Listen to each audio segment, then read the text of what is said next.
Well, thank you to everybody for coming out today. I think this is march number 56, but I've rather lost count. And its issues are much the same as when we started. And one thing we are not going to get distracted by, because it is a distraction, I'm afraid, is the dramatic developments in Syria. There are actually, as we speak, literally as we speak, there are 3 events going on in Liverpool.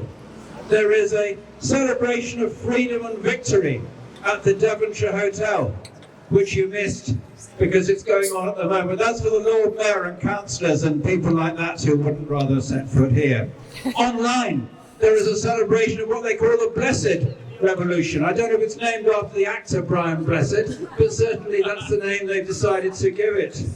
And as if it wasn't enough, as we speak at Lime Street, the Rojava, that's the Kurds of northeast Syria, who stand to be the big losers in all of this, have also got a rally at Lime Street. The one common feature of those is that no one's going to say a blind thing about Palestine.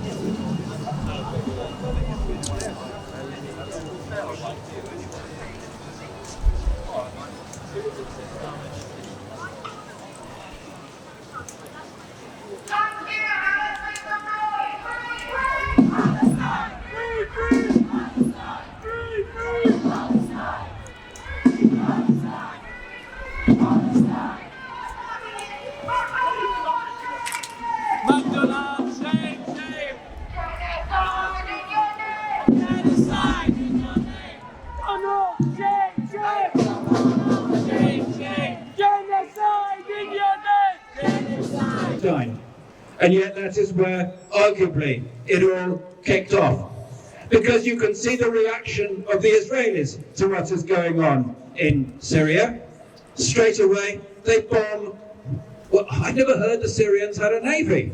Well, they don't anymore. It's been bombed to blazes by the Israeli Air Force, as has much of Damascus, as has almost every military or quasi-military installation of the Syrians. And they even say they're bombing the chemical weapons factories.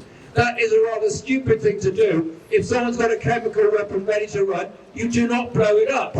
But they're claiming that they have been doing that as well, together with grabbing a whole lot of land next to the Golan Heights, which is itself illegally occupied. And so that is going on. And people say it's against international law. And you can see the subtext saying that doesn't really seem to matter very much to anyone anymore. But it is against international law.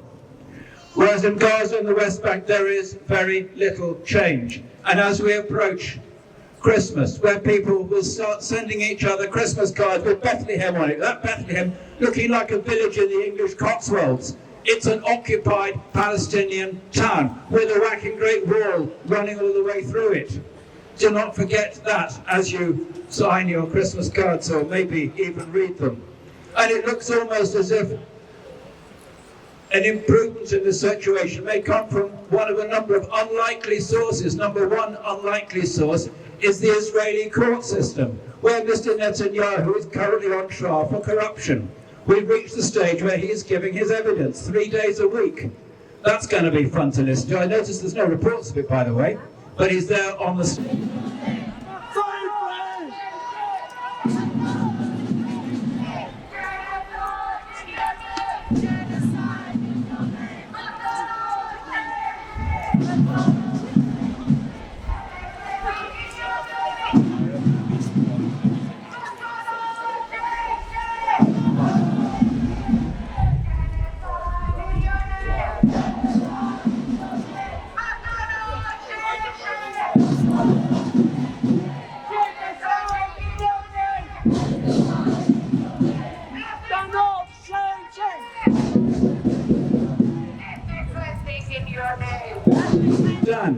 And who knows, they may end up convicting him.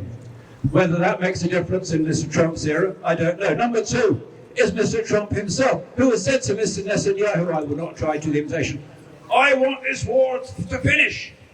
Well, there's various ways of doing that, chum. There's been a ceasefire plan on the table with the United Nations for the last 5 months. which a certain person, Mr. N, could have accepted then and didn't. So there's another unlikely source, because Mr. Trump does not want this war carrying on. And number 3 is ourselves, because even now, people are starting to change. The Australians are starting to vote the other way in international gatherings. The Australians even managed to refuse entry to 2 Israeli soldiers who thought they would go on holiday and visit their aged grandmother. Well, John, here's a 13-page questionnaire to complete, including questions like, have you carried out any genocides recently? And strange to say, they ended up not making the trip. Well, bad luck, mate. International consequences follow. And it's nice to see a couple of Irish-related flags this afternoon, because it's announced today that the Israelis are going to close their embassy in Dublin. Well, it's jumping before you're pushed, isn't it? And that again is important.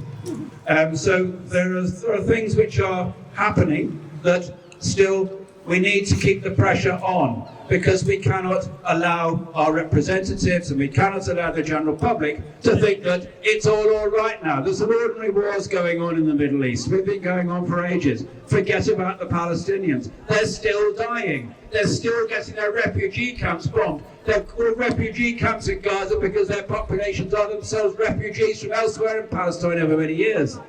And they're being bombed to blazes. And you see the pictures now, where it's like driving through a complete wilderness without any buildings even standing. That's the extent of the destruction. And we know the plan is to settle it with Israelis and exclude Palestine.